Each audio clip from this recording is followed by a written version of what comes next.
This is how you do it. You sit down at the keyboard and you put one word after the other until it's done.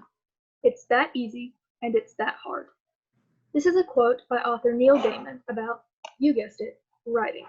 And I wanted to share this quote with you because this is exactly what I've been doing this entire school year at a very base level, writing one word after the other. Hi, my name is Alexis Henley, and I'm an English major with a creative writing emphasis. And my senior project is a novel tentatively titled A Tale of Witches. This novel is set to be the first book in a young adult fantasy series.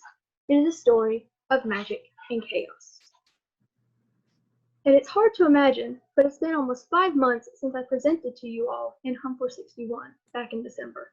And when I think about to past Alexis, I remember fondly that while she had a grasp of what story she wanted to tell, she really had no idea what the story had in for her. So, A Tale of Three Witches is a tale about three witches, three kingdoms, and a threat that looms over them all. And while Erin, Griffin, and Isolde all work towards finding answers to solve their own problems, they find themselves wrapped up in a much larger and sinister plot. For the undead that roam the world grow in number, and the individuals behind them don't plan on stopping. And then once the dead find the witches, their lives are thrown into chaos. So this story is about 5 years in the making. I started piecing together glimpses of scenes and characters across an almost barren world in the spring of my senior year in high school. And now the drafting process started in the senior year of college. And it started in November 14th, 2019, and ended March 19th, 2020. And to say that it's been a journey to get here is an understatement at this point. Originally, I estimated the novel to be between 150 to 200 pages, and I'm here to tell you that is not what happened. This manuscript turned out to be 417 pages. And during these past few months, I've learned so much about myself as a writer and about writing in general. And this is just some of what I've learned. 1. Writing a novel is a whirlwind. It is an experience of incredible highs, like when you finally get to write a scene you've envisioned in your head for so long, and then devastating lows, like when you're stuck on your second to last chapter and you can't figure out what is wrong with the scene. But for the most of the time, you're just writing along somewhere in the middle, just making progress, just putting one word after the other. 2. Don't panic if everything doesn't go to plan. I made a plan of action in Hum for 61, and looking back on it, about half of what I expected to happen just did not work. And by the time the spring semester started, I had thrown out the original plan and made a completely new one. Not sticking to the original plan was not a failure, but a step in a much better direction. And 3. In the writing community, you have pantsers, and then you have outliners. And in all my previous writing, I was very much a pantser. I really didn't plan out a story. I just followed it wherever it went. And clearly that does not work for a novel. So I made a rough outline of all the chapters so I had some idea of where I was going. And I wouldn't call myself an outliner now either. I'm somewhere in the middle. I have a clear idea of where I'm going, but I'm allowing myself those sudden bursts of inspiration. And during the drafting process, there were several ideas and scenes I had outlined that were either dropped, rearranged, or altered completely. Most of the changes between the outlining stage and the drafting stage contain spoilers, so I can't discuss all of them with you, but one of the biggest changes was the timeline for when the events of each storyline take place. Originally, I imagined Erin, Griffin, and Isolde's stories all starting at the exact same point. And it didn't take me very long to figure out that that wasn't very realistic. So while I drafted, I was organizing later scenes in my head to figure out where to line up events to make everything more cohesive. And eventually, I was able to line up chapters where there were suddenly all these new opportunities for different character interactions and allowed for the possibility for some of the characters in the 3 different storylines to meet way sooner than I originally anticipated. And another aspect of the story that changed from outlining to drafting was related to the characters. Some characters, I knew who they were, what they were meant to do, what magic they could use. Some characters existed in the outline portion but weren't fully developed yet. And then some characters were created literally as I was drafting. And there are even a few characters that are not on this chart on your screen because they came into existence after I created this chart. Characters are at the core of every story I write. For me, story doesn't exist without the characters. These individuals and the vast and complex nature of all their relationships is what drives a story forward. And I think the characters are incredibly diverse in their goals, in their upbringing, in their appearance, in their sexuality, and in much, much more. And I think all the characters, pre-existing or newly created, add something interesting to the story. And I'm looking forward to delving into these characters more as I continue forward with this project. And so clearly, while I may have completed the first draft, I am by no means done with this project. A first draft is meant to get the story out, and the following drafts are to make it memorable. And so during revision, I want to tackle world building at a larger scale. I learned that while writing my novel, my world building is very character-centered. Everything I have built so far for this book was created because it is something a character interacts with other than themselves and other characters. And even though I made a conscious effort to consider world building while I wrote this novel, I still found myself stopping mid-sentence in multiple chapters because I had just discovered an aspect of world building I hadn't thought about before because the character hadn't needed it. And I'm happy with the world building I've created so far, but there is so much more to be done. Another revision I want to tackle is ensuring that the twists and surprises that are revealed later in the book have a proper build-up. Now that I know exactly how those scenes are going to play out, I definitely want to make sure that the foreshadowing, no matter how subtle it is planted from the beginning. And I mentioned previously that this is intended to be the first book in a series, and so I'm taking what I've learned about my outlining process for this book and applying it to the rest. Right now, I'm thinking that this will be a trilogy, so I want to make sure the pacing of each book is well thought out. And finally, the series itself will need a title, and each book will also need a title. And I have a few ideas for both that are quite different from the tentative title of A Tale of Witches. To end my presentation, I will be reading an excerpt from the book, but before I do, I want to give you a little context for the scene. This excerpt is from chapter 13. It's from Erin's point of view, and she is currently with the Fae character Ezra, who is a mentor figure / someone she has a crush on. And they are currently at a festival in the kingdom of Mistmore. Sarah, while not in the scene, is mentioned, and she is Erin's best friend. Ezra smirked as he stepped closer to her. The shadows around him split off, joining the rest as he leaned forward. Heat rose to her cheeks as his face stopped centimeters from hers.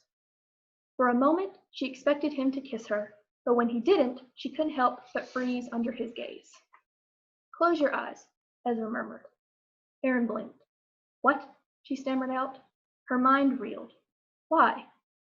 Ezra clicked his tongue and narrowed his eyes. The golden hues gained a sharp edge as he repeated, his voice getting lower. "Close your eyes." Swallowing, Erin did as she was told. The warmth from her cheeks intensified. Was he going to kiss her now? Surprise her? Her mind scrambled to think of the purpose behind this.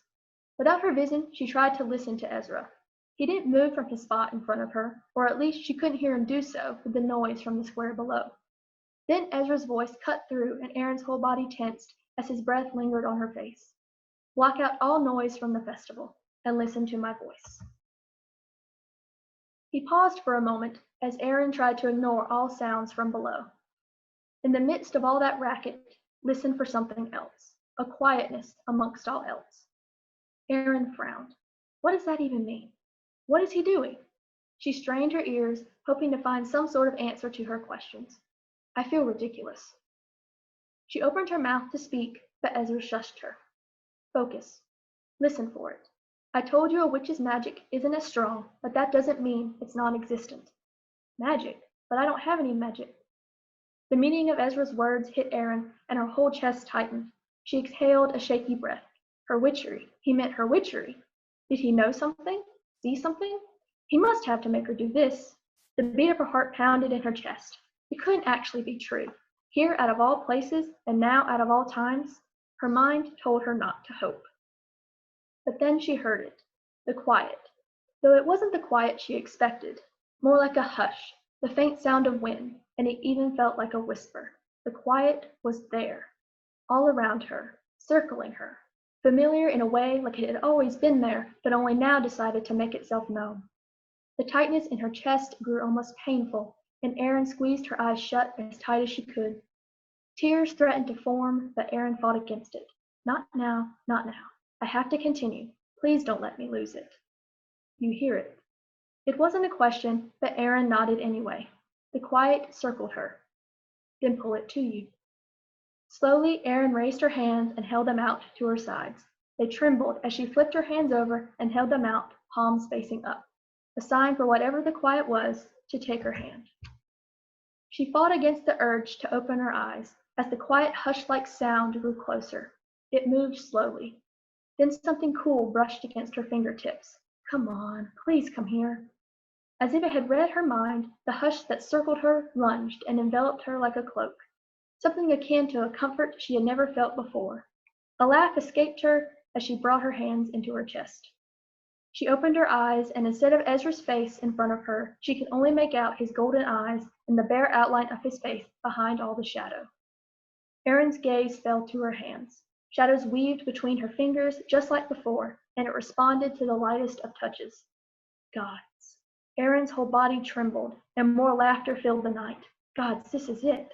It took her a moment to realize the laughter was hers. To think I didn't see it before. Ezra's voice came from in front of her. Erin's head shot up just as the shadows in front parted to reveal Ezra fully. He grinned at her, and Erin smiled back. The shadows around them vibrated, as if it too was celebrating. I suppose our meeting was meant to be. How did you know? Erin asked. She waved her hands and watched the shadows fly after them.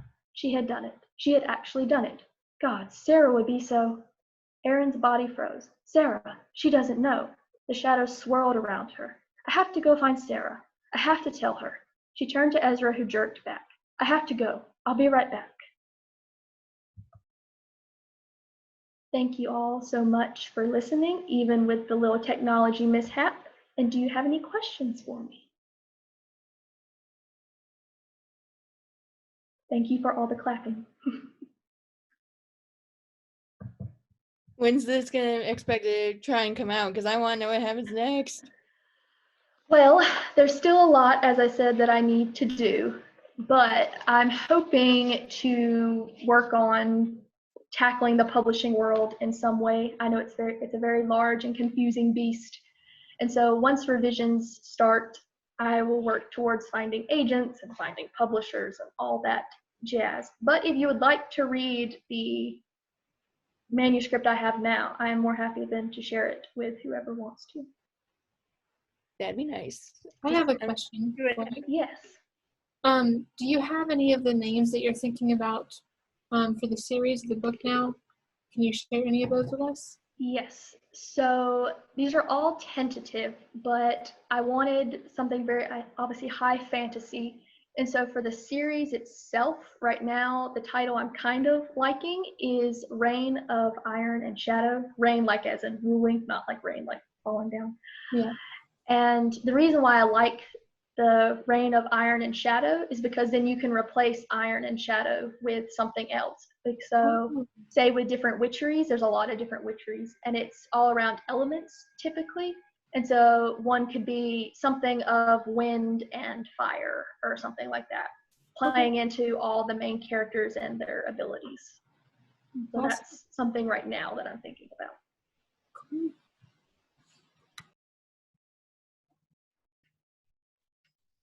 Other questions for Alexis? Are there other authors or fantasy series or YA novels that inspired you in writing this novel? There's so many different books that has inspired me. The biggest inspiration is a young adult fantasy series called the Truth Witch series. It also has a fantasy world where the individuals with magic are called witches. And I was really inspired by that. When I read that book, I kind of wanted to do my own take on it, just the world with the witches. And so that's where that came from. Other aspects, another series is Girls of Paper and Fire. That's the first book. It deals with some magic, and it is a queer young adult book, and as I mentioned a tiny bit, I like to include diversity in my books because diversity exists in the real world. And so there are many characters in this book that have a variety of appearances. There are different races, and then there are also different sexualities, and I wanted that to come into play a very natural way. And finally, another series is a young adult series as well called Shadow and Bone series, and it also has the magic I like, but it also has this twist where the villain is hiding in plain sight, and that's something I like. So you don't really know who the villain is in this book until near the end, so you can try figuring that out. I know you touched. Oh, sorry. Oh, you're good. I know you touched a little bit on how you said the chapter that you were reading was in Aaron's perspective. Mm-hmm. How do the perspectives line up? Like, what is the format for all of those throughout the book? Like, how do they line up together or match up? So each character has, all of them have 7 chapters apiece because there are 21 chapters in the book. So that each of their storylines is pretty much equal.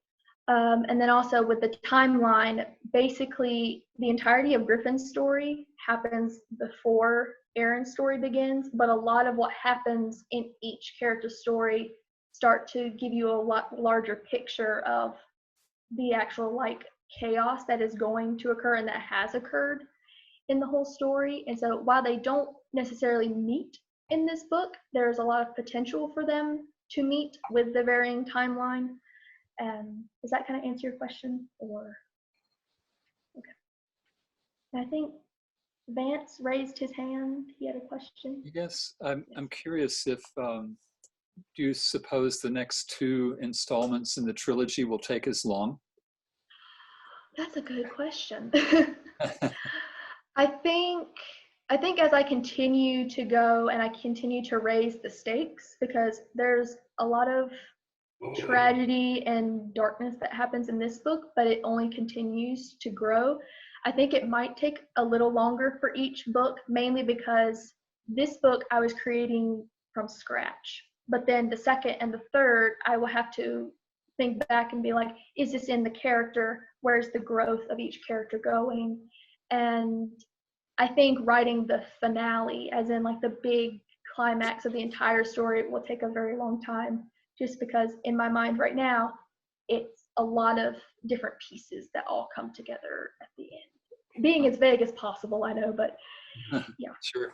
Whatever your pace is, it'll probably be faster than George R.R. Martin did Hopefully, yes. for his Song of Ice and Fire. If But- it gets but I- picked up by a traditional publisher, I obviously will have deadlines, so I will need to crank it out. I look forward to seeing the adaptation on HBO. Okay, I'll just put it that way. Okay. Alexis, this is Dr. Shamley. Can you hear me? Yes, I can. The invisible Dr. Shamley today. This is a question for you and Carmen. Mhm. What are your writing plans after graduation? And are you, either one of you, considering a graduate writing program?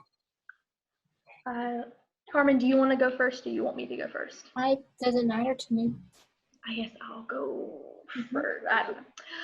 So I'm definitely considering going towards getting a master's degree in creative writing. I just don't think I'll be doing it in the next year because I know the deadlines have already passed pretty much. And I wanted to focus on this senior project rather than focusing on applying in places. But I definitely think in maybe a year or two, I would want to go and continue my education and just learn as much as I can about writing, because it's a continuous learning process. And as for writing personally, if you remember back to my Hum for 61 presentation, I went through 6 different ideas before I settled on this one. So all of those have continued to be, I'm like building them in my head in like the background as I was working on this book. And this might make you very happy, Dr. Chamley, but throughout this year, I had some poetry ideas, some ideas for poems, and I definitely want to write those. I just did not have time while working on the novel. So I definitely want to try my hand at poetry again. That's Thank you. So I also plan to continue writing. It's something that I love to do. It's something that helps me put my emotions down, helps me feel better when I'm upset or I'm feeling something really intense. But I think as far as graduate school goes, I would love to get a master's in creative writing. There's one particular school that I looked at in Virginia. I think it's the University of Virginia or something like that. And they have a really, really great program for creative writing that I want to look into, but not for another 2 years or so. I think I'd rather just focus on, after all this time in school, I want a break. I want a chance to get some things published, and then I want to figure out a little more about myself, maybe get a job before I go into grad school. I think just growing up a little more before I take that path would be the best thing for me, personally. Sounds like good plans for both of you. Proud of you. Way to go. Thank you. Thanks. Any other questions for Alexis? And I'll ask the final question then. Alexis, I guess you're going to be reading something tomorrow night too, right? For the virtual launch of Chiaroscuro. I am indeed. Just I am indeed. a quick plug for everybody. The virtual launch for this year's Chiaroscuro will be tomorrow at 7 on Zoom, I hope, unless I throw it out the window between now and then. We'll see. There's nothing from this book that's in Chiaroscuro, but some of the other ideas I considered for my senior project was published in Chiaroscuro, 2 of them to be exact. So I think I'm going to be reading both of those, or maybe just one of those. Mm-hmm. They're fantastic. Yeah. Well, thank you all. Thank you, Alexis. And once again, another show of applause for a wonderful presentation. I'm going to stop the recording, and then I'm going to end the meeting, and then I may wait a little while longer before we start it up again, just to try to see if Zoom gives it a little more time to catch its breath or something. So I'm stopping the recording now, and I'll see you all back here in a moment or two.